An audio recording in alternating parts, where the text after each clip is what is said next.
Welcome to conversations. मैं आपका host, आपका दोस्त मुख्तदर खान, और आज मैं एक सवाल का जवाब देना चाहता हूं।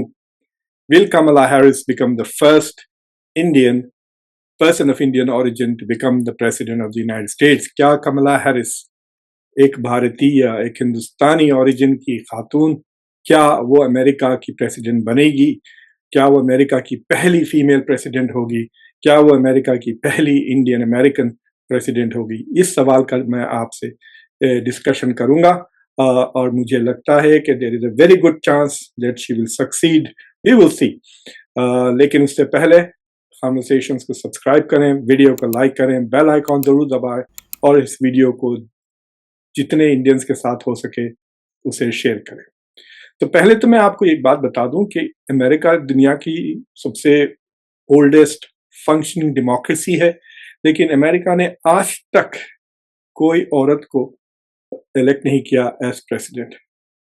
साउथ एशिया में जो 4 बड़े मुल्क हैं, इंडिया, पाकिस्तान, बांग्लादेश और श्रीलंका, इन चारों ने विमेन एग्जीक्यूटिव्स को चुना है एज प्राइम मिनिस्टर्स।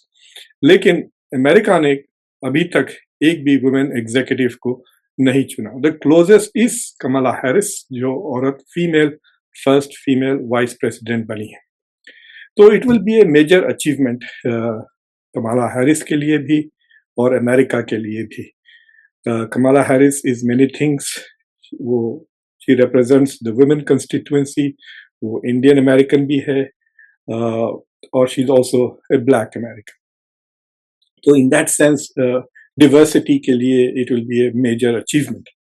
लेकिन अब सवाल उठता है कि व्हाट आर हर चांसेस? तो पहले मैं आपसे कुछ पॉजिटिव्स डिस्कस करूंगा और फिर कुछ नेगेटिव्स। सबसे बड़ा पॉजिटिव ये है कि she is not Joe Biden. Joe Biden से तो इलेक्शन कैंपेन लड़ना छोड़ दें, उनकी एनर्जी लेवल्स इतने स्लो थे कि वो हार्डली कोई इवेंट कर रहे थे। दूसरा, पब्लिक उनसे इतनी बेजार हो गई थी, इतनी डिसअप्रूवल रेटिंग्स में आपको बताऊंगा कितनी हाई थी कि वो छोटे छोटे स्टेडियम्स और ऑडिटोरियम्स नहीं भर सक रहे थे। तो ही हैड नो मैग्नेटिज्म, वो ऑडियंस को खींच ही नहीं रहे थे अपनी तरफ। और तीसरी बात ये है कि उनके जो मतलब कॉग्निटिव डिसोनेंस, ये जो सवाल उठा कि वो बहुत बूढ़े हो गए हैं और उनका दिमाग अब नॉर्मल तरीके से काम नहीं करा। देखिए, 8, 10, 12 साल पहले भी उनको गैस मशीन कहते थे, यानी वो उल्टे सीधे बातें करते थे।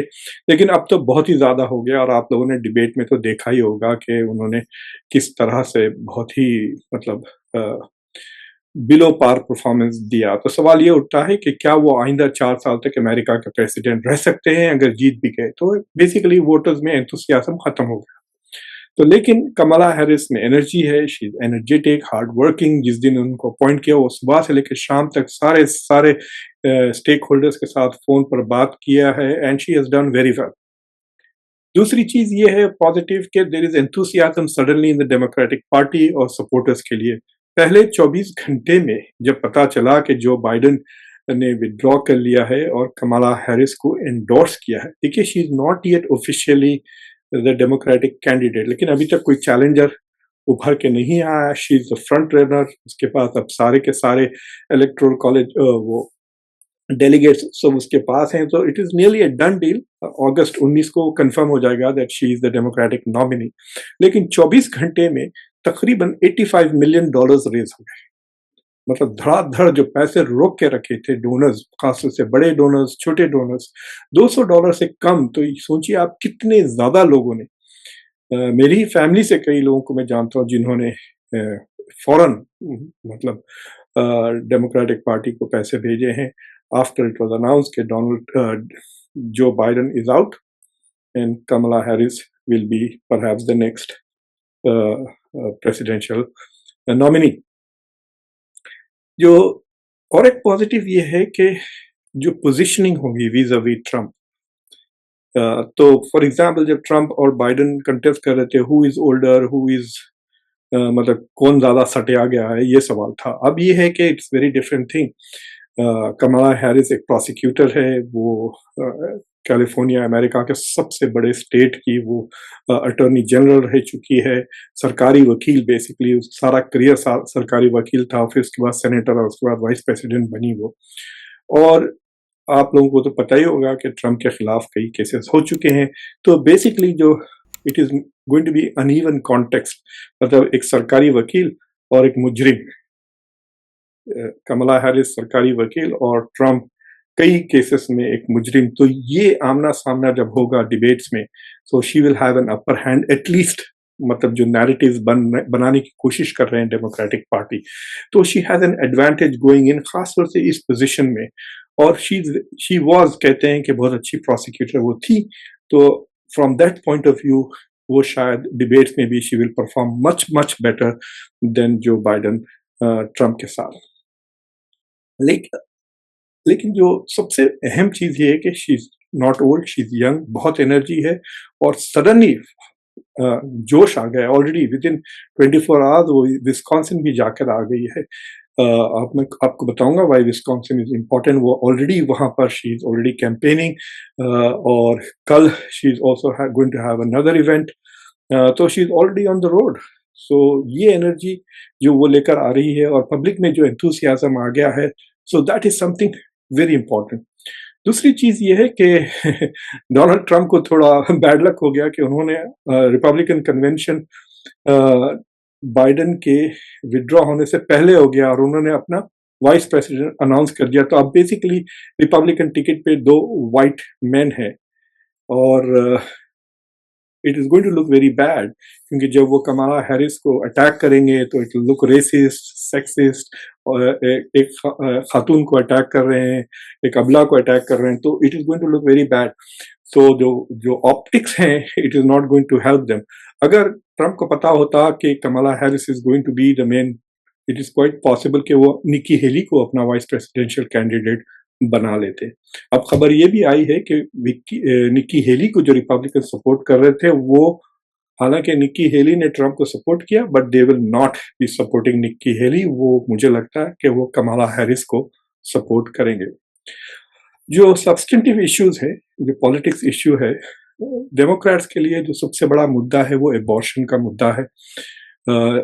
अमेरिका में औरतें और जो लोग women's right to reproductive rights की सपोर्ट करते हैं, उनको परेशानी ये है कि रो वर्सेस वेड तो निकल गया, और ये डिसीजन स्टेट के ऊपर है कि क्या पॉलिसी रहे अबॉर्शन की।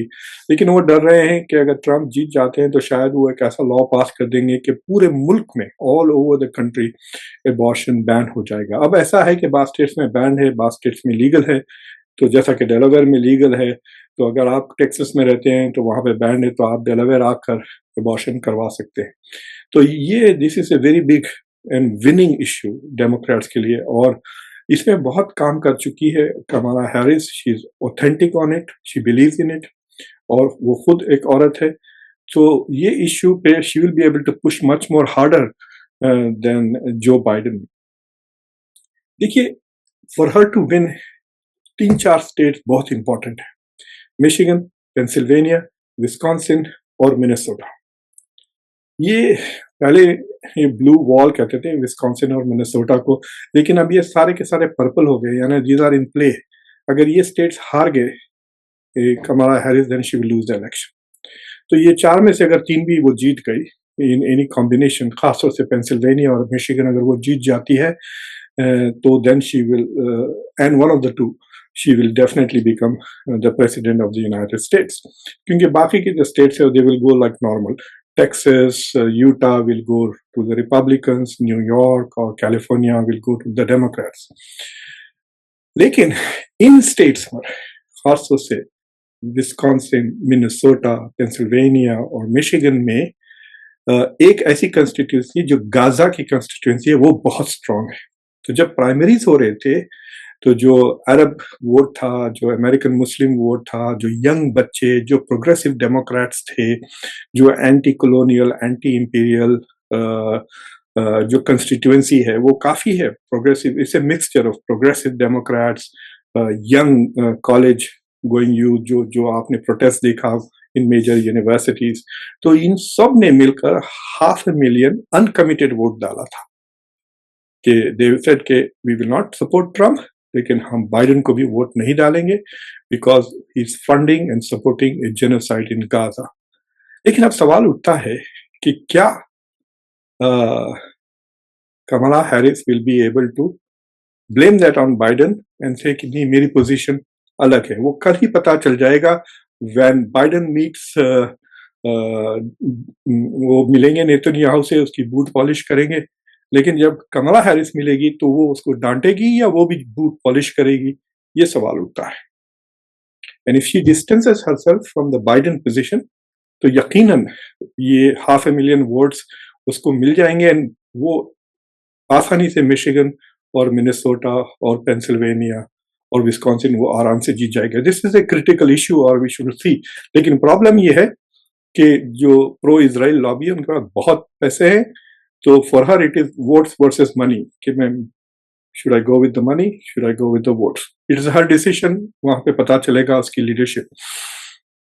उसके जो नेगेटिव है, वो सबसे बड़ा नेगेटिव ये है कि भाई 4 साल से वो जो बाइडेन की पार्टनर रही vice president, it is a Biden Harris administration. तो जितने भी बाइडेन के पॉलिसीज हैं जो काफी नेगेटिव है, जिसका बिल्कुल अनपॉपुलर है, मैं आपको ओपिनियन पोल्स दिखाऊंगा जो करंट है एज ऑफ टुडे, तो आपको शॉक होगा। तो she is going to inherit all this policies. ये नहीं कह सकती कि मैं वाइस प्रेसिडेंट थी, मैं बिल्कुल मेरी मर्जी के खिलाफ बाइडेन की policy. She will have to defend Biden's policies and that is going to become very difficult. Biden की पॉलिसीज को डिफेंड करना बहुत मुश्किल है। देखिए, बाइडेन जो विड्रॉ हुए, अब तो डेमोक्रेट्स ऐसा कह रहे हैं कि उन्होंने सैक्रिफाइस किया, मुल्क के खातिर विड्रॉ गए। नहीं, अगर वो इलेक्शन में होते तो डेमोक्रेट्स वाइप आउट हो जाते थे, व्हाइट हाउस भी हार जाते, सेनेट भी हार जाते, हाउस भी हार जाते। इतना बुरा हाल था जो बाइडेन का। सो ही वाज पुश्ड आउट क्योंकि उनके पैसे रोक लिए गए थे, उनके पास पैसे ही नहीं थे। सो ही हैड नो चॉइस कि या तो मैं बहुत ही ज्यादा ह्यूमिलिएट हो जाऊं ऑन ए डेली बेसिस। रोज 15-20 कांग्रेसमैन उनके खिलाफ बयान, उन्हीं के पार्टी के लोग बयान देना शुरू कर रहे थे। तो नैन्सी पेलोसी ने बेसिकली उनको धमकी दी कि आप विड्रॉ हो जाए, वरना कल आपको खुलेआम बेइज्जती की जाएगी आपकी, खुद आपके पार्टी से। तो उस पॉलिसीज को कैसे वो डिफेंड करेंगी, ये सबसे बड़ा सवाल है। दूसरी चीज ये है कि उनकी पॉपुलैरिटी रेटिंग भी उतनी हाई नहीं है, और जिस डायरेक्शन में मुल्क जा रहा है ना, उससे बहुत अमेरिकन पॉपुलेशन अपसेट है, और फिर इन्फ्लेशन भी बहुत हाई है। और ये डेमोक्रेट्स का कहना है कि अमेरिका में अभी भी रेसिज्म और जेंडर बायस है, इस वजह से हिलरी क्लिंटन हार गई। तो कमला हैरिस के केस में दोनों आएंगे, रेस बायस यानी वो लोग जो झिझकेंगे to vote for her because she is black, because she is Indian, और वो लोग who will hesitate to vote क्योंकि वो औरत है। तो वो भी एक नेगेटिव है कमला हैरिस के खिलाफ। ये देखिए आप, ये लेटेस्ट एज ऑफ 23 जुलाई ये है। तो जनरल इलेक्शन में ये एवरेज ऑफ द पोल्स है, यानी ये एक सर्वे नहीं है, कुछ 12-14 सर्वेस का, रॉयटर्स, गैलप, कई पोलों का एवरेज है। तो अगर आप देखें Trump versus Biden, Trump is 47.9 और बाइडेन इज 44.8, यानी Trump is leading by 3 points.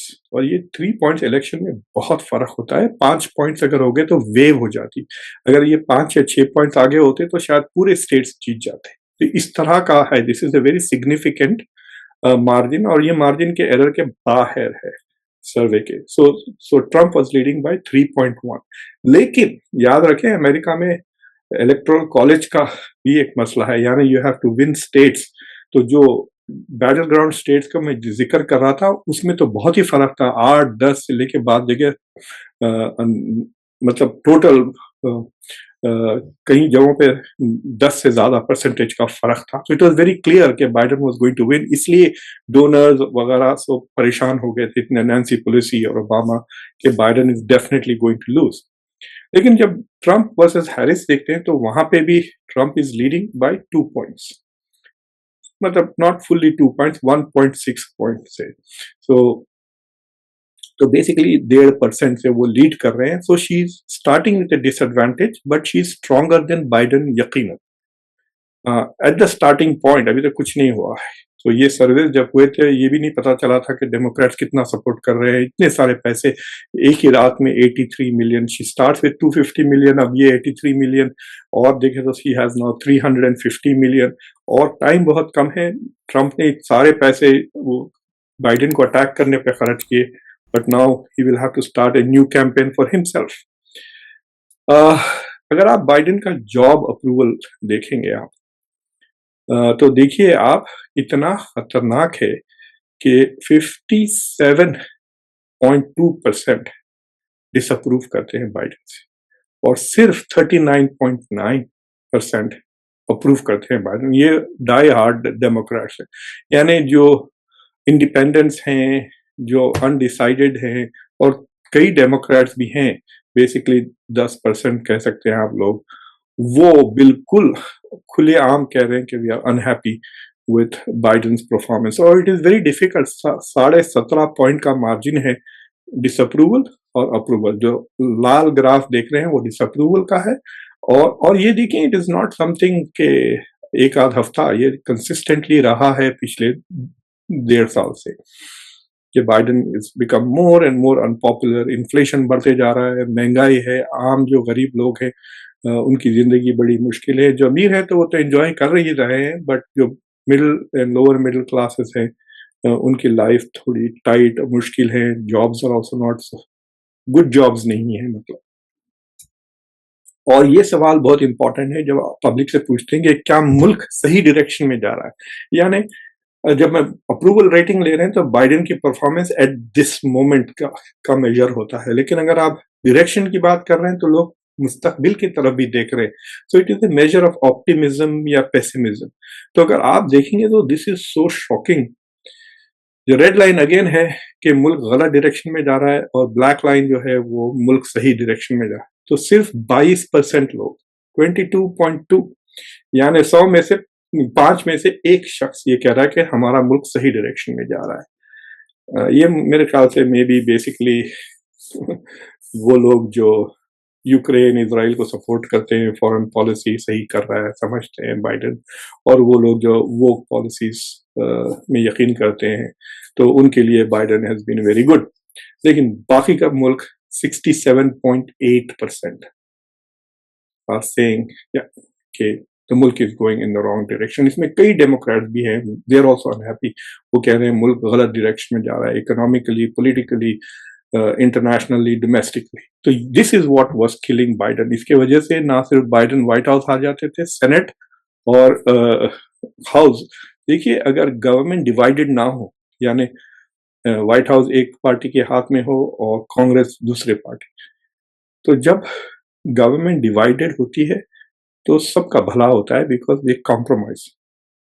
लेकिन जब गवर्नमेंट डिवाइडेड ना हो तो एकदम अथॉरिटेरियन हो जाती है। लेकिन अगर रिपब्लिकन्स व्हाइट हाउस, सेनेट और हाउस, कांग्रेस भी जीत जाते हैं तीनों, तो basically Trump will become like a dictator, और वो कई ऐसी चीजें कर सकती हैं जो दूसरी मतलब आधा मुल्क को पसंद नहीं आएगा।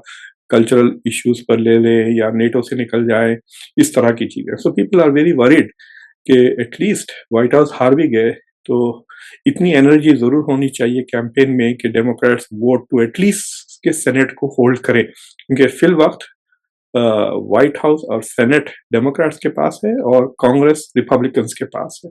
तो दे आर थिंकिंग कि शायद हाउस और व्हाइट हाउस वो जीत जाएंगे और सेनेट डेमोक्रेट्स डिफेंड करने की बड़ी कोशिश कर रहे हैं। तो ये सूरत हाल है। बट बेसिकली मैं आपसे ये भी शेयर करना चाहता हूं कि इस इलेक्शन साइकिल में जो इंडिया से कनेक्टेड लोग हैं, they have been doing very well. खुद रिपब्लिकन पार्टी में 2 कैंडिडेट्स थे of Indian origin, Nikki Haley और Vivek Ramaswamy, they both did very well. और डेमोक्रेटिक पार्टी में तो कमला हैरिस है ही, और so it looks very good. अब जेडी वैंस की बेगम भी ऑफ इंडियन ओरिजिन है। तो द गुड न्यूज इज के अमेरिकन पॉलिटिक्स में in the top level, at the highest level, Indian Americans आ गए हैं। They are part of the American elite now. So that is the good news. Kamala Harris जीते या हारे, at least जिस तरह इस वक्त वाइस प्रेसिडेंशियल पोजीशन में एक इंडियन अमेरिकन है, उसी तरह या तो कमला हैरिस व्हाइट हाउस में होगी या जेडी वैंस की बेगम Usha Vance will be the second lady of this country. तो आई होप कि आप लोगों को ये डिस्कशन अच्छा लगा। कुछ मैंने आपको इनसाइट्स दिए। It is unpredictable. अभी भी मेरी नज़र में इट इज़ लाइक 52-48, 52% ट्रंप के जीतने के चांसेस है, 48% कमाला हैरिस की। लेकिन बोल नहीं सकते, सियासत में कुछ भी हो सकता है। कोई ऐसा क्राइसिस आ जाए जिसमें Kamala Harris shines and goes up, Trump को ऐसी बात कह दें जिसकी वजह से उनके भी फॉलोअर्स थोड़े अपसेट हो जाएं। We don't know that. So कहते हैं ना कि सियासत में 1 week is very very long. आपने वो देख लिया कितना तब्दीली आ गई अमेरिकन पॉलिटिक्स में विद इन 3 days। तो एनीवे, तो प्लीज कॉन्वर्सेशंस को सब्सक्राइब करें, इस वीडियो को जरूर लाइक करें, बेल आइकॉन दबाएं और इस वीडियो को सबके साथ जरूर शेयर करें। Thank you very much. Until next time, मैं आपका होस्ट, आपका दोस्त मुख्तदर खान। Take care.